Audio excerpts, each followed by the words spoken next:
Langkah dari keterbatasan. Rudi lahir di sebuah desa kecil di lereng Gunung Slamet, Jawa Tengah, sebuah tempat yang sejuk, asri, namun jauh dari kemajuan. Di sana, kehidupan berjalan sederhana. Setiap pagi orang-orang berangkat ke sawah, dan setiap sore anak-anak berlarian di jalan tanah yang berdebu.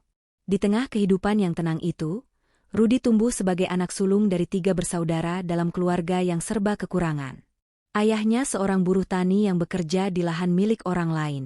Setiap hari, dari subuh hingga senja, ayahnya menunduk di bawah panas matahari, memegang cangkul dan harapan.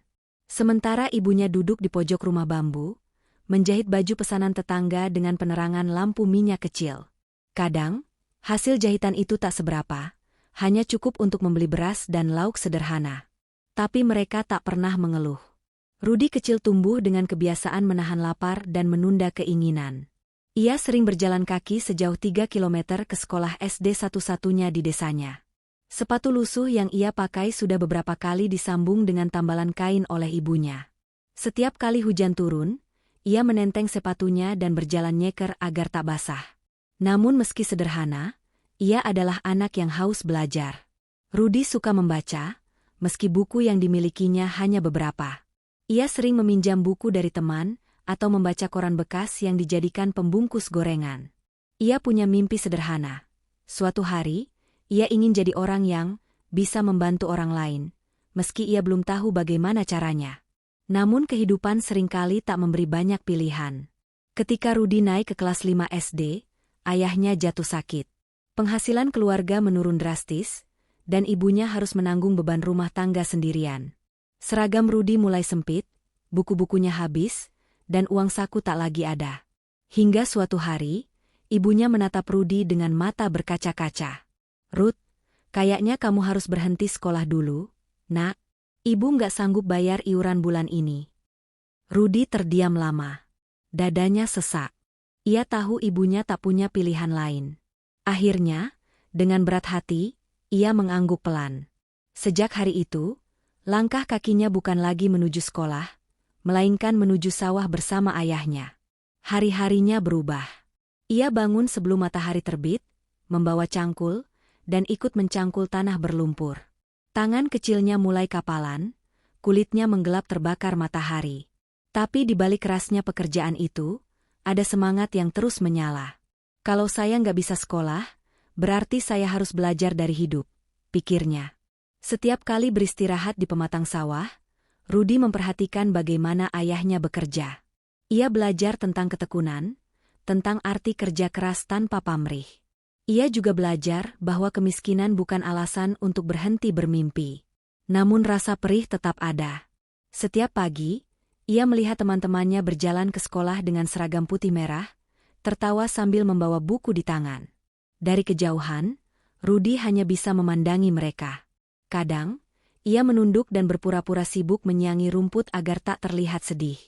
"Kalau saya punya uang, saya bakal sekolah lagi," bisiknya suatu sore. Tapi nasib belum berpihak padanya. Tahun demi tahun berlalu, dan Rudi semakin terbiasa hidup sebagai pekerja kasar. Meski begitu, ia tidak membiarkan pikirannya berhenti berkembang. Ia sering bertanya kepada orang-orang yang lebih berpengalaman di pasar tentang harga gabah, tentang jual beli, bahkan tentang mesin penggiling padi. Ia senang belajar hal-hal baru, meski tanpa guru dan tanpa kelas. Ibunya sering berkata, "Ruth, kamu ini beda dari anak-anak lain. Kamu suka mikir. Ibu yakin, suatu hari kamu bakal berhasil, meski sekarang kita susah."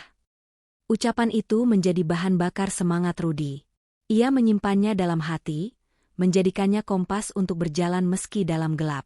Saat sore tiba, setelah semua pekerjaan di sawah selesai, Rudi sering duduk di pinggir jalan desa sambil menatap langit oranye di atas gunung. Di saat itulah, pikirannya melayang jauh. Ia membayangkan punya pekerjaan sendiri, punya tempat usaha, atau bahkan bisa membantu orang tuanya keluar dari kemiskinan. "Saya memang gak punya ijazah," gumamnya pelan, "tapi saya punya mimpi. Dan mimpi itu harus saya kejar dengan cara saya sendiri." Malam-malamnya sering dihabiskan dengan memikirkan cara untuk mengubah hidup. Ia memperhatikan para pedagang di pasar setiap kali mengantar hasil panen. Ia melihat bagaimana orang yang rajin dan jujur selalu dipercaya pembeli. Dari situlah ia mulai memahami bahwa keberhasilan tak hanya soal sekolah, tapi soal kepercayaan dan kerja keras. Beberapa tahun kemudian, ketika ia menginjak usia remaja, Rudy merasa waktunya untuk keluar dari zona aman. Desa ini terlalu kecil untuk mimpinya. Ia ingin mencoba peruntungan di kota, meski tanpa bekal apapun selain tekad dan doa ibunya. Suatu pagi, dengan tas kecil berisi 2 setel baju, Rudy berpamitan kepada orang tuanya. Ibunya menatapnya sambil menahan tangis. "Jaga diri baik-baik, nak. Jangan lupa salat dan jangan sombong kalau nanti sukses," katanya dengan suara parau. Rudy mengangguk, mencium tangan ibunya dengan hormat, lalu melangkah pergi di antara kabut pagi desa yang perlahan menipis. Ia tidak tahu apa yang menantinya di kota. Ia tidak tahu di mana akan tidur malam itu. Tapi satu hal pasti, ia tak ingin menyerah pada takdir. Karena bagi Rudy, ijazah mungkin tidak ia miliki, tapi mimpi dan keyakinan adalah harta yang tak ternilai. Langkah kecilnya meninggalkan desa itu bukan sekadar perjalanan mencari kerja. Itu adalah langkah pertama menuju perubahan besar dalam hidupnya. Langkah dari keterbatasan menuju harapan. Dari pemulung ke penjual barang bekas. Usia Rudy baru menginjak 17 tahun ketika ia memutuskan meninggalkan desanya. Hanya dengan uang hasil menabung selama beberapa bulan dari membantu ayah di sawah, ia berangkat menuju sebuah kota kecil di Jawa Tengah. Tak ada bekal ijazah, tak ada surat lamaran, bahkan tak ada saudara di sana. Yang ia bawa hanyalah tekad untuk mengubah nasib dan doa dari ibunya. Kota itu terasa asing, bising, ramai, dan penuh manusia yang berlalu lalang tanpa sempat menoleh. Bagi Rudy, semua tampak besar dan menakutkan. Di hari-hari pertama, ia tidur di emperan toko dan makan dari sisa nasi bungkus yang diberi orang. Namun ia tidak menyerah. Ia mulai mencari pekerjaan apa saja. Membantu tukang parkir, mencuci piring di warung, hingga memanggul barang di pasar. Pekerjaan datang dan pergi, tapi semangatnya tak pernah padam. Ia tahu, tidak ada jalan mudah bagi orang tanpa pendidikan dan tanpa koneksi. Setiap malam, Rudy memandangi langit kota dari bawah jembatan tempat ia sering berteduh. "Suatu hari," katanya dalam hati, "aku juga ingin hidup lebih baik dari ini." Suatu pagi, ketika membantu membersihkan halaman warung, ia memperhatikan seorang pemulung yang lewat. Pria itu mendorong gerobak berisi tumpukan botol plastik dan kardus bekas. Dalam sekejap, muncul ide di kepala Rudy. Kalau dia bisa dapat uang dari barang buangan, kenapa aku tidak bisa? Sejak hari itu, Rudy mulai mencoba menjadi pemulung. Ia mencari karung goni bekas di pasar dan meminjam sepeda tua dari tetangganya di kontrakan. Setiap pagi, ia berkeliling ke ganggang dan tempat sampah mencari barang bekas. Botol plastik, besi tua, kertas, dan kaleng. Panas terik bukan halangan, hujan pun tak membuatnya berhenti. Ia belajar mengenali mana barang yang masih bisa dijual dan mana yang benar-benar tak berguna. Awalnya, penghasilannya sangat kecil, hanya cukup untuk makan 1 kali sehari dan menabung 1.000–2.000 rupiah. Tapi Rudy tak peduli. Ia lebih bangga mengandalkan tangannya sendiri daripada meminta belas kasihan orang lain. Yang penting halal, katanya setiap kali ditanya. Ia mulai menjual hasil pulungannya ke pengepul setiap minggu. Pengepul itu, seorang pria tua bernama Pak Darto, melihat kesungguhan Rudy dan mulai memberinya sedikit banyak nasihat tentang cara memilah dan menjual barang bekas. "Kamu ini anak rajin," kata Pak Darto suatu hari, "kalau kamu tekun, kamu bisa punya tempat sendiri nanti." Ucapan itu menyalakan api kecil dalam hati Rudy. Ia mulai bekerja lebih giat, bahkan mencari barang hingga larut malam. Dari botol plastik dan besi tua yang ia kumpulkan, sedikit demi sedikit uangnya terkumpul. Ia mulai bisa menyewa kamar kecil di belakang pasar, meski hanya cukup untuk tidur dan menaruh karung. Tapi bagi Rudy, itu sudah kemewahan. Suatu hari, ketika sedang mengumpulkan barang di pinggiran kota, Rudy menemukan sebuah televisi rusak yang dibuang di tumpukan sampah. Ia memperhatikannya lama. "Sayang banget, barang begini dibuang," gumamnya. Tanpa berpikir panjang, ia mengangkat televisi itu ke sepedanya dan membawanya pulang. Malam itu, ia menatap televisi rusak itu lama. Di benaknya muncul rasa ingin tahu yang besar. Ia tak punya alat, tak punya keahlian, tapi keinginan untuk belajar begitu kuat. Ia mulai membuka bagian belakang televisi dengan obeng pinjaman, memperhatikan kabel, baut, dan papan sirkuit di dalamnya. Malam pertama, ia gagal total. Televisi itu justru tak menyala sama sekali. Malam kedua, ia coba lagi sambil membaca buku bekas elektronik yang ia beli murah di pasar loak. Di malam ketiga, setelah berjam-jam mencoba menyambung kabel dan mengganti sekring, tiba-tiba layar televisi itu menyala dengan suara klik kecil. Cahaya biru dari layar itu memenuhi kamarnya yang gelap. Rudy tertegun. Ia memandangi hasil kerjanya sambil menahan air mata. Di wajahnya muncul senyum lebar. Bukan karena televisinya menyala, tapi karena ia berhasil membuktikan pada dirinya sendiri bahwa ia bisa belajar tanpa sekolah. Kalau saya bisa memperbaiki satu barang, ujarnya pelan, berarti saya bisa belajar memperbaiki hidup saya sendiri. Sejak malam itu, cara pandang Rudy terhadap dunia berubah. Ia tidak lagi melihat sampah hanya sebagai barang bekas, melainkan peluang. Ia mulai memperhatikan setiap benda yang ia temukan, jam rusak, kipas angin tua, radio tak berfungsi. Ia mengumpulkannya, mempelajarinya, dan mencoba memperbaikinya satu persatu. Beberapa minggu kemudian, seorang tukang bakso yang mengenalnya datang membawa kipas angin rusak. "Ruth, kamu bisa benerin ini enggak?" tanyanya. Rudy tersenyum ragu tapi menerima tantangan itu. 2 hari kemudian, kipas itu berputar lagi. Tukang bakso itu senang dan memberinya uang Rp5.000, lebih besar dari hasil memulung seharian. Dari situ, kabar mulai menyebar di sekitar pasar. Orang-orang datang membawa setrika, blender, bahkan televisi kecil untuk diperbaiki. Rudy mulai dikenal sebagai anak kampung yang bisa benerin barang. Ia bangga, tapi juga rendah hati. Ia tahu ini baru langkah kecil dari perjalanan panjang yang masih ia jalani. Kini, setiap kali melihat tumpukan barang bekas di jalan, Rudy tidak lagi merasa sedih. Justru di sanalah ia melihat harapan. Ia sadar, hidupnya seperti barang-barang itu, pernah dianggap tidak berguna, tapi masih punya nilai kalau diperbaiki dan dimanfaatkan dengan baik. Setiap malam, sebelum tidur, ia selalu menatap televisi pertamanya yang dulu ia perbaiki sendiri. Meski kini sudah tidak terlalu bagus gambarnya, televisi itu menjadi simbol perubahan. Ia mengingatkan Rudy pada malam-malam gelap penuh kerja keras dan keyakinan bahwa ilmu bisa datang dari mana saja, bahkan dari tempat sampah sekalipun. Peluang di tengah kegigihan. Setelah berhasil menyalakan televisi bekas yang dulu ia temukan di tumpukan sampah, semangat Rudy seolah menyala lebih terang daripada cahaya layar itu sendiri. Sejak hari itu, setiap kali melihat barang rusak, ia tak lagi melihat sampah, melainkan peluang untuk belajar. Rudy mulai menekuni dunia elektronik dengan cara otodidak. Ia membeli buku-buku bekas tentang dasar listrik dan perbaikan alat rumah tangga di pasar loak. Halamannya sudah kuning, beberapa bahkan sobek, tapi baginya buku-buku itu seperti harta karun. Malam-malamnya diisi dengan membaca dan mencoba mempraktikkan teori yang baru ia pahami. Ia juga sering berdiri diam di pinggir jalan, memperhatikan tukang servis yang sedang bekerja di kios kecil. Kadang ia bertanya hal-hal sederhana, seperti cara mengganti kabel atau memperbaiki setrika yang mati total. Namun tak jarang, ia mendapat tatapan sinis.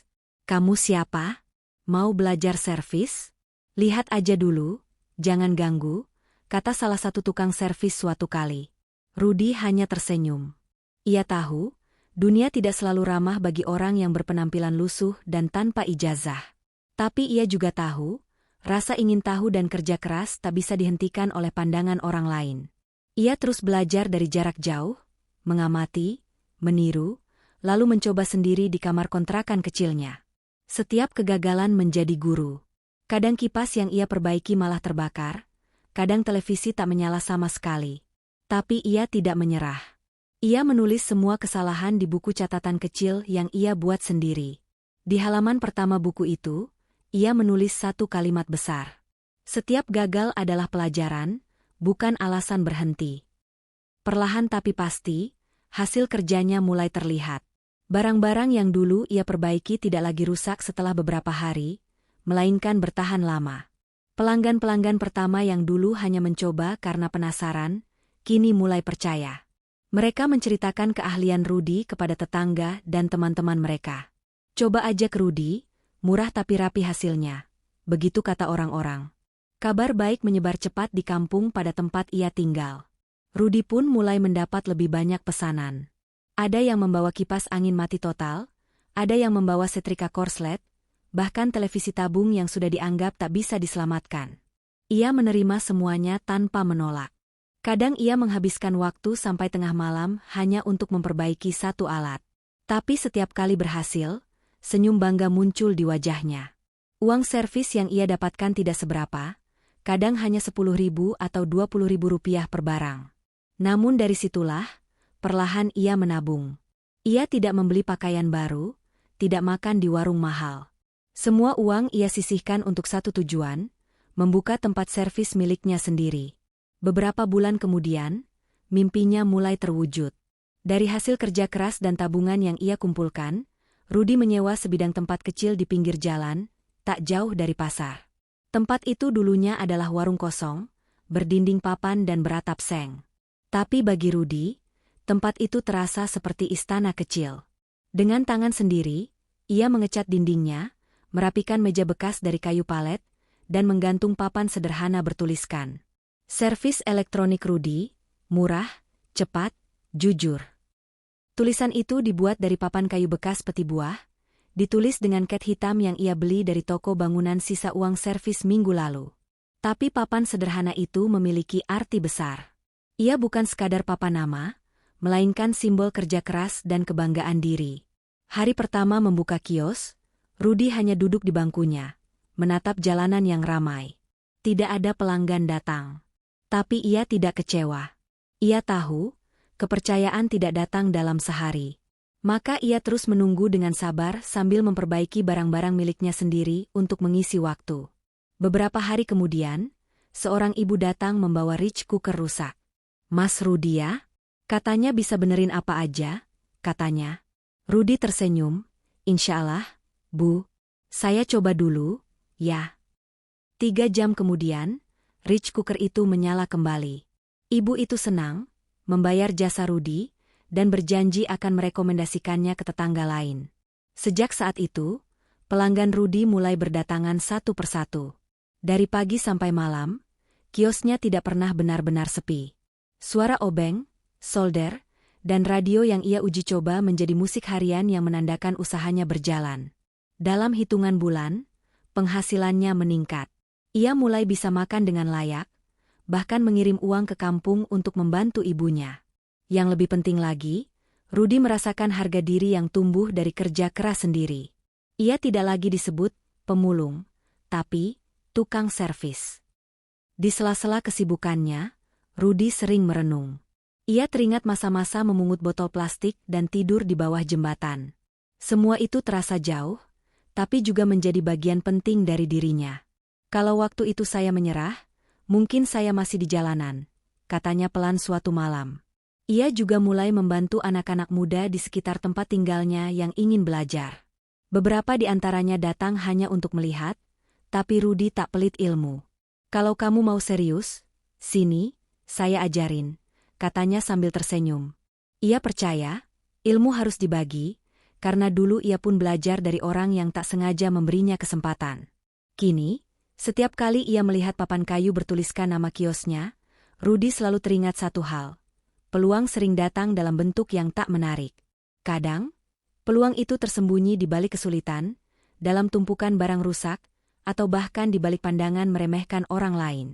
Tapi bagi mereka yang tekun dan jujur, peluang sekecil apapun bisa tumbuh menjadi pintu rezeki yang besar. Dari kios kecil di pinggir jalan itu, perjalanan baru Rudi dimulai.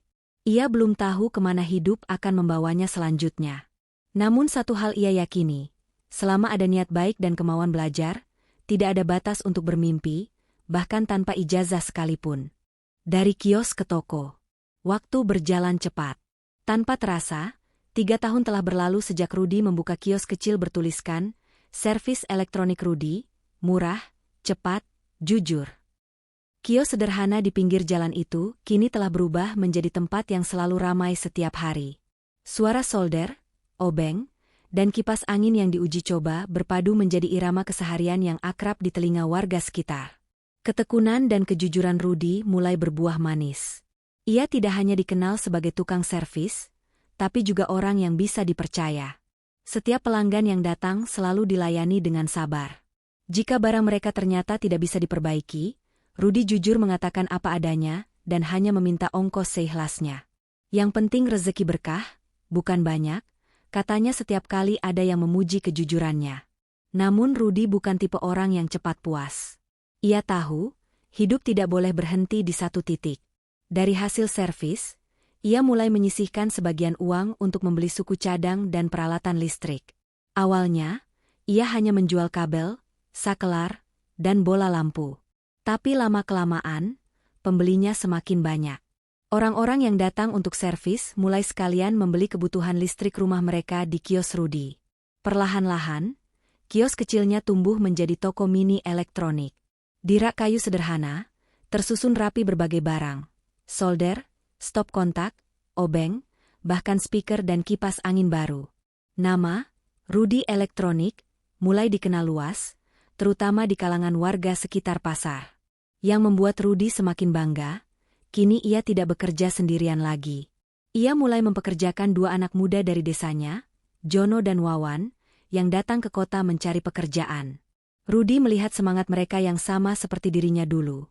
Polos, miskin, tapi penuh harapan. Suatu sore, ketika mereka sedang menata stok barang di toko, Rudy menatap mereka dan berkata, "Saya dulu nggak punya kesempatan sekolah. Tapi saya mau kasih kesempatan buat orang lain belajar dari pengalaman." Kedua anak itu menunduk hormat. Mereka tahu, bekerja dengan Rudy bukan sekadar soal uang, tapi tentang belajar hidup, tentang kejujuran, tanggung jawab, dan semangat pantang menyerah. Toko kecil itu terus berkembang, dan pelanggan datang dari berbagai daerah. Banyak dari mereka adalah pelanggan lama yang dulu mempercayakan barang rusak kepada Rudy. Ada pula pelanggan baru yang mendengar kabar dari mulut ke mulut. Dalam dunia bisnis, kepercayaan adalah mata uang yang paling mahal, dan Rudy berhasil membangunnya tanpa promosi mewah. Suatu hari, datanglah seorang pria parubaya bernama Pak Anton, seorang pengusaha toko alat listrik besar di kota lain. Ia mendengar reputasi Rudy dari rekan bisnisnya dan memutuskan untuk berkunjung langsung. Setelah berbincang lama, Pak Anton tertarik dengan cara Rudy bekerja.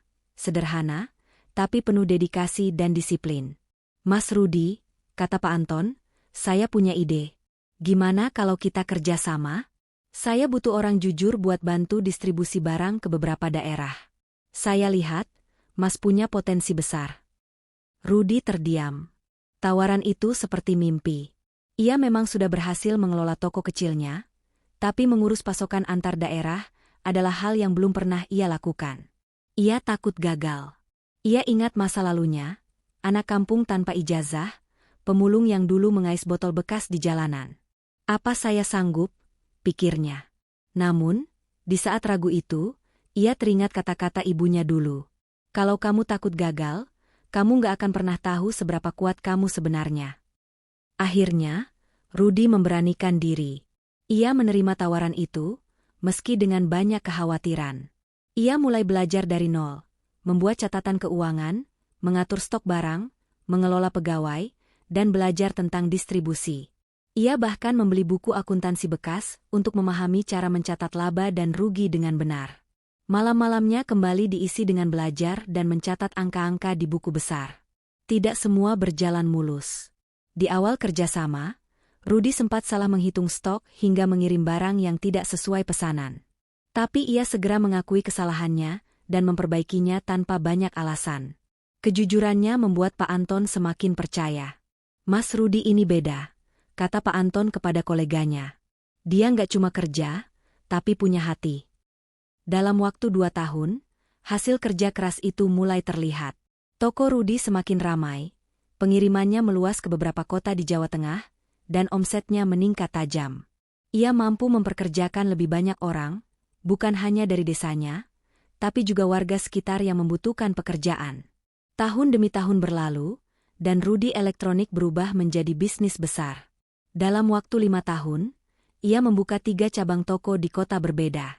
Ia membeli sebuah rumah sederhana untuk keluarganya, dan 1 kendaraan pribadi untuk mengantarkan barang. Bagi Rudy, Itu bukan sekadar pencapaian materi, tapi simbol perubahan hidup yang ia raih dengan tangan sendiri.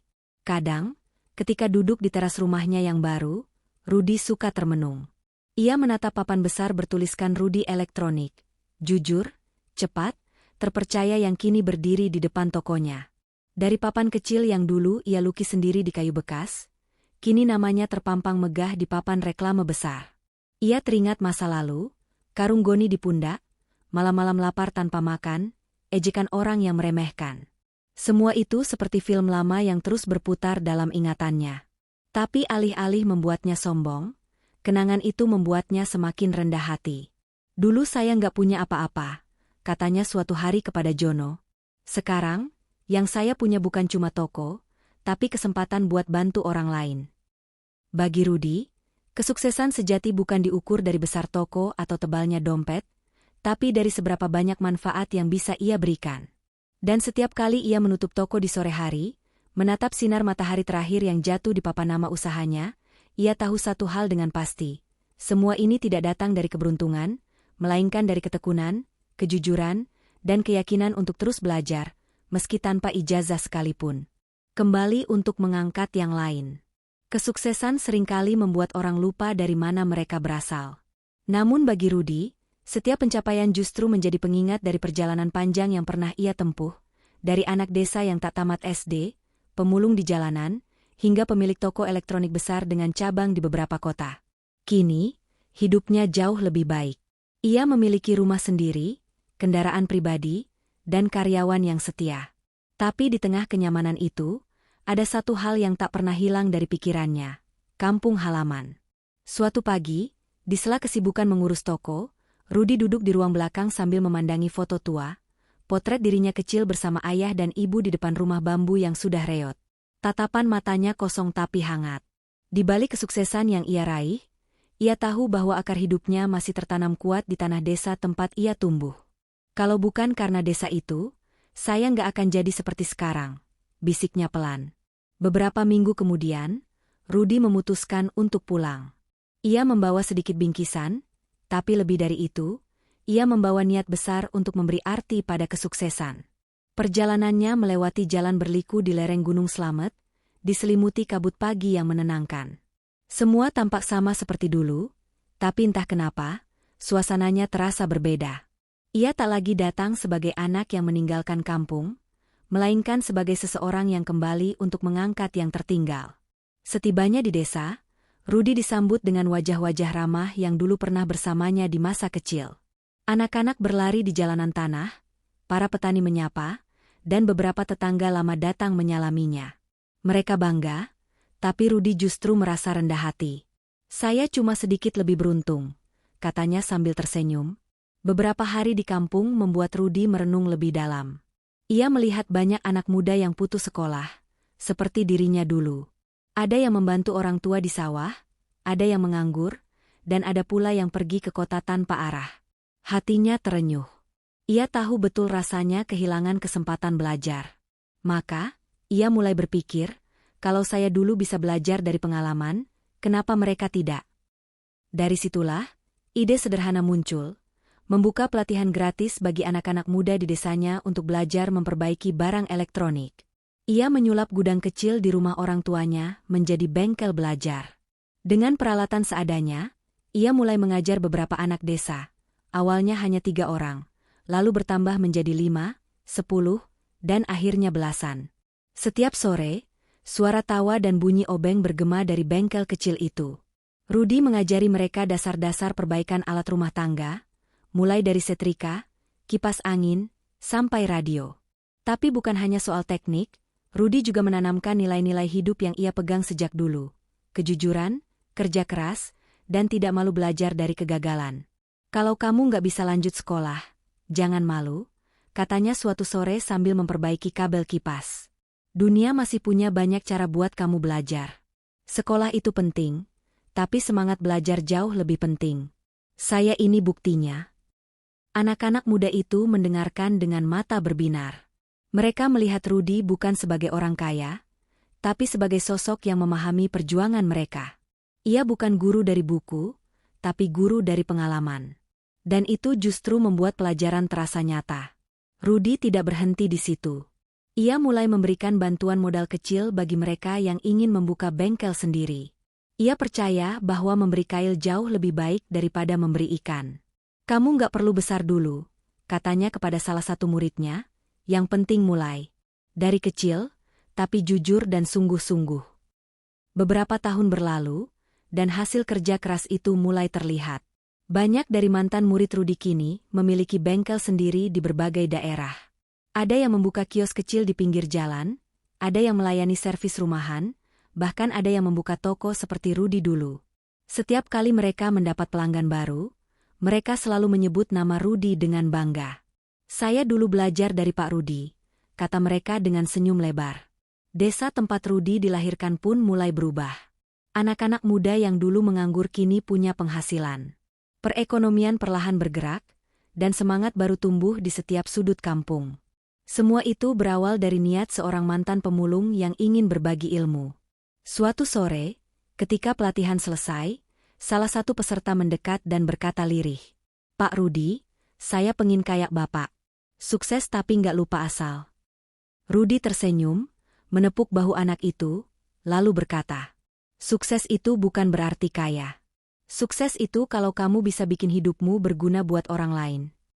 Kalimat itu terpatri di benak semua muridnya.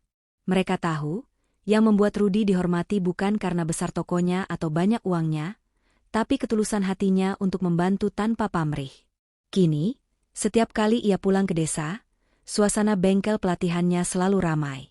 Anak-anak muda belajar dengan semangat, sementara Rudy berjalan di antara mereka, memberi arahan dengan senyum lembut. Ia merasa hidupnya kini lebih bermakna daripada saat pertama kali membuka toko besar. Karena sesungguhnya, kebahagiaan terbesar adalah ketika kita bisa membuat orang lain ikut bangkit. Sore itu, Rudy menatap matahari yang perlahan tenggelam di balik Gunung Slamet. Angin sejuk berhembus membawa aroma sawah dan suara tawa para muridnya. Di hatinya, ia berbisik pelan, "Terima kasih, Tuhan. Dulu saya diajarkan untuk bertahan. Sekarang, saya diajarkan untuk memberi." Ia tahu, perjalanannya belum selesai. Tapi satu hal pasti, ia telah kembali, bukan untuk bernostalgia, melainkan untuk mengangkat yang lain. Tak punya ijazah, tapi punya mimpi. Sore itu, matahari mulai condong ke barat. Langit di atas kota kecil tempat Rudy Elektronik berdiri berwarna keemasan. Di depan tokonya, Rudy duduk di kursi kayu sambil menatap papan besar bertuliskan namanya.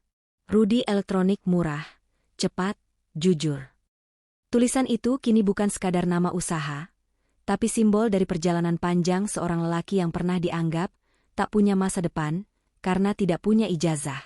Angin sore berhembus lembut. Suara kendaraan lewat bersahut-sahutan, dan aroma kopi dari warung seberang menguar menambah kehangatan suasana. Di tengah kesibukan pelanggan yang keluar masuk toko, datang seorang pria muda berjaket abu-abu membawa kamera dan buku catatan. Ia memperkenalkan diri sebagai wartawan dari sebuah majalah lokal. "Selamat sore, Pak Rudy. Saya datang untuk menulis kisah hidup Bapak. Banyak orang bilang, Bapak ini inspirasi bagi anak muda yang putus sekolah," katanya dengan nada hormat. Rudy tersenyum, matanya menyipit karena cahaya senja yang lembut. "Wah, saya cuma orang biasa, Mas. Cuma kebetulan gak mau menyerah," jawabnya merendah. Wartawan itu tertawa kecil. "Tapi kisah Bapak luar biasa. Saya ingin tahu, bagaimana Bapak bisa sukses tanpa ijazah?" Rudy terdiam sejenak. Ia menatap jauh ke arah jalan, seperti sedang menembus waktu dan kembali ke masa lalunya. Masa ketika ia masih menjadi anak kecil yang berhenti sekolah karena tak mampu membeli seragam, masa ketika ia jadi pemulung di kota, mengais rezeki dari barang bekas. Semua kenangan itu berputar seperti film dalam pikirannya. Lalu, dengan senyum lembut, ia berkata pelan, "Karena saya punya mimpi. Dan saya nggak pernah berhenti berusaha sampai mimpi itu jadi kenyataan." Wartawan itu menatap kagum. Rudy melanjutkan dengan suara bergetar namun tegas. "Saya tahu, ijazah itu penting. Tapi kalau nggak punya, bukan berarti hidup kita berhenti. Yang paling penting itu kemauan untuk terus belajar. Belajar dari kegagalan, dari orang lain, dari kehidupan." Ia terdiam sejenak, menatap jemarinya yang kasar dan penuh bekas luka bakar solder. Setiap goresan itu adalah saksi perjuangan bertahun-tahun. Saya dulu sering gagal. Lanjutnya, kabel meledak, alat rusak, pelanggan marah. Tapi setiap kali jatuh, saya belajar. Saya perbaiki. Hidup juga gitu, Mas. Kalau rusak, ya diperbaiki. Bukan dibuang. Wartawan itu tersenyum, mencatat setiap kata. Wajahnya menunjukkan rasa hormat yang tulus. Ia tahu, di hadapannya bukan hanya seorang pengusaha, tapi seorang pejuang kehidupan. Tak lama kemudian, beberapa anak muda datang ke toko membawa kipas angin dan speaker rusak. Mereka adalah murid-murid Rudi, anak-anak dari pelatihan yang ia buka di desanya dulu. Mereka menunduk hormat, lalu dengan sigap mulai bekerja di bengkel belakang. Rudi menatap mereka dengan bangga. Sekarang saya nggak cuma memperbaiki barang, katanya sambil menunjuk ke arah murid-muridnya. Saya juga bantu memperbaiki harapan orang-orang yang hampir menyerah. Karena saya tahu rasanya jadi orang yang diremehkan. Wartawan itu mengangguk. Jadi sekarang Bapak juga seorang guru, ya? Rudi tertawa kecil. Kalau guru itu artinya orang yang ngajarin hal baik, mungkin iya. Tapi saya nggak ngajarin teori, saya cuma ngajarin cara bertahan hidup. Mereka berbincang lama. Setiap kalimat Rudi seperti memiliki daya yang menghangatkan hati, sederhana tapi penuh makna. Ia bukan berbicara tentang strategi bisnis atau keuntungan besar, melainkan tentang nilai-nilai yang ia pegang, kejujuran, kerja keras, dan rasa syukur. Di sela-sela percakapan, seorang pelanggan tua datang dan berkata dengan logat Jawa yang kental. Pak Rudi iki wong apik. Mas, nek dandani ora mung ala tesing didandani, tapi ati pelanggane yo eso seneng maneh. Waktu Rudi memperbaiki, bukan cuma barangnya yang sembuh, tapi hati pelanggannya juga ikut tenang. Rudi hanya tersenyum malu, menunduk sedikit. Bagi dirinya, pujian bukan tujuan, tapi tanda bahwa usahanya berarti bagi orang lain. Ketika matahari hampir tenggelam, wartawan itu meminta izin untuk melihat-lihat bagian dalam toko. Di dinding belakang, ia melihat sebuah bingkai kayu sederhana. Di dalamnya tertulis dengan catatan tangan yang mulai pudar. Ilmu bisa dicari, gelar bisa hilang, tapi mimpi dan tekad akan selalu hidup. Tulisan itu dibuat Rudi bertahun-tahun lalu, saat pertama kali membuka kios kecil di pinggir jalan. Ia menulisnya di selembar kertas karton bekas, menempelnya dengan isolasi bening, dan berjanji pada dirinya sendiri untuk tidak pernah melupakan arti kalimat itu. Ketika wartawan membaca kalimat tersebut keras-keras, Rudi tersenyum lebar. Itu semboyan hidup saya, Mas. Dulu waktu saya nggak punya apa-apa, cuma itu yang saya pegang.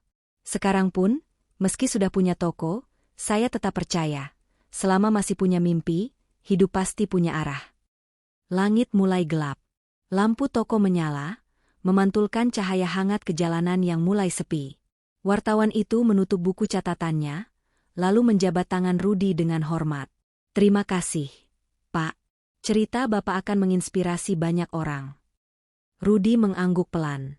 Kalau bisa membuat satu orang saja berani bermimpi lagi, berarti hidup saya nggak sia-sia. Malam itu, setelah toko tutup, Rudi duduk sendirian di kursi depan toko. Ia menatap papan nama yang kini bersinar di terpa cahaya lampu. Di dadanya terasa hangat, bukan karena kesuksesan, tapi karena rasa damai yang datang dari mengetahui bahwa ia telah mengubah hidup, bukan hanya miliknya sendiri, tapi juga milik banyak orang. Ia menarik napas dalam-dalam, lalu tersenyum pada langit malam yang bertabur bintang. Saya memang gak punya ijazah, gumamnya lirih, tapi saya punya mimpi, dan mimpi itu ternyata cukup untuk membuat hidup saya berarti. Dan di dinding tokonya, kutipan sederhana itu terus tergantung, menjadi pengingat bagi siapapun yang datang. Ilmu bisa dicari, gelar bisa hilang, tapi mimpi dan tekad akan selalu hidup.